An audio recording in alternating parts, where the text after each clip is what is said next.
Ngayong araw nga na ito may hindi kami inasahang nangyari.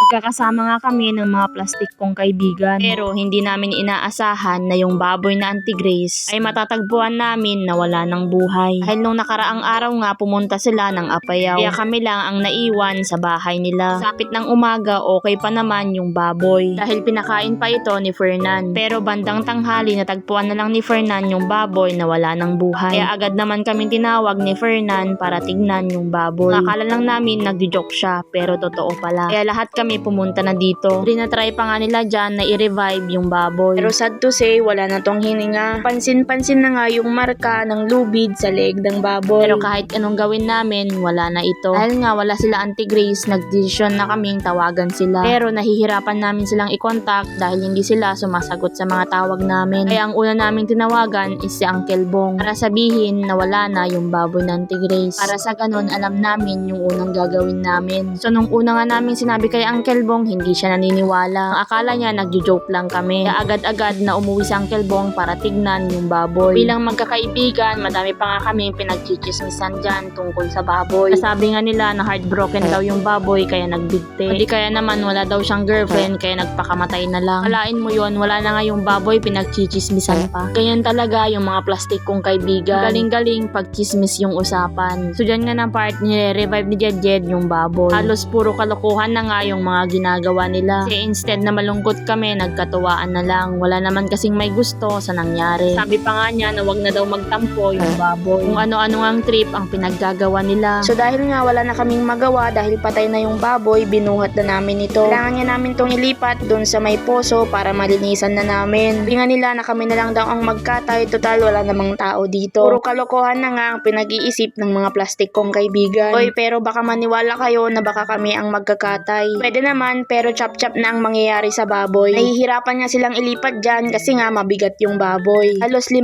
na nga silang nagbubuhat pero hindi pa nila kaya. Puro kamalasan na nga ang nangyayari. Pero hindi natin ginusto kaya wala na tayong magagawa. Yan talaga ang buhay. May mga bagay na hindi natin mapipigilan. Tulad nyo, nag-break kayo.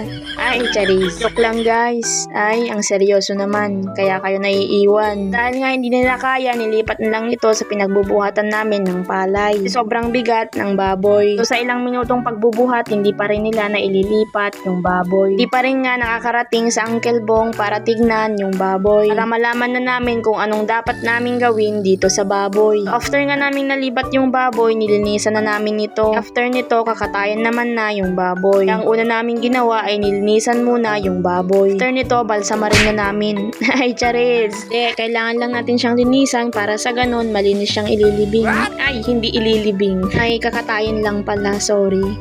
So si Yani na nga at si Santino ang naglilinis sa baboy. Yan nga na part, kitang-kita na nga yung marka ng lubid dun sa leeg ng baboy. Papakita na talagang nasakal yung baboy. Kawawa naman ng baboy, ganyan pang sinapit. Best na binenta na lang sana kesa nagpakamatay. Yan talaga pag madami ng pinagdadaanan ang tao, pati baboy nagpapakamatay na din. Kaya kayo kung may pinagdadaanan kayo, mas maiging ikwento na lang sa mga magulang o sa mga kaibigan. Teka, anong connect nung nasakal na baboy sa may depression na tao? Itong vlogger naman na to kung ano-anong sinasabi. Anyway, I'm just saying the truth. Huh?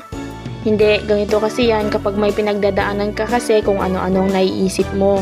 Kaya para maiwasan ng mga ganyan, mas maiging ikwento na lang sa mga plastik mong kaibigan. Okay, back to the topic. Ang layo ng sinasabi mo. So sa mga oras na to, hinihintay na lang namin si Uncle Bong kasi nandyan na siya. Para na rin malaman namin kung anong gagawin namin sa baboy. Yung nga na part, nandyan na si Uncle Bong. Hindi pa nga siya naniniwala dyan. Ang alam niya, nagjo-joke lang kami. Joke mo pa ba yung namatay na baboy? Ano to? Laro? Eme. Ang gulo na nga ng video, walang kwenta. Yung binibidyo mo dyan, yung aso, pagkatapos nga namin nilinisan yung baboy, yung pader naman. Cheres, pasensya na guys at magulo yung video. Hinihintay lang namin yung sabihin ng Kelbong para sa ganun alam namin yung gagawin namin. So ang una nga niyang sinabi, magpainit na daw kami ng maraming tubig at tatawagin na yung mga magkakatay. For the go best, mag-uulam na naman ng karne. Wait lang guys, ano kayang magandang luto ng karne ngayon? Adobo ba?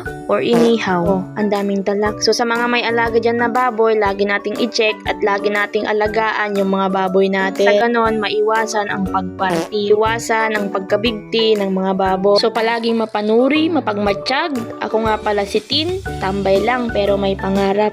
Bye-bye! Alabes, aduman nga pulutanin, karne manin.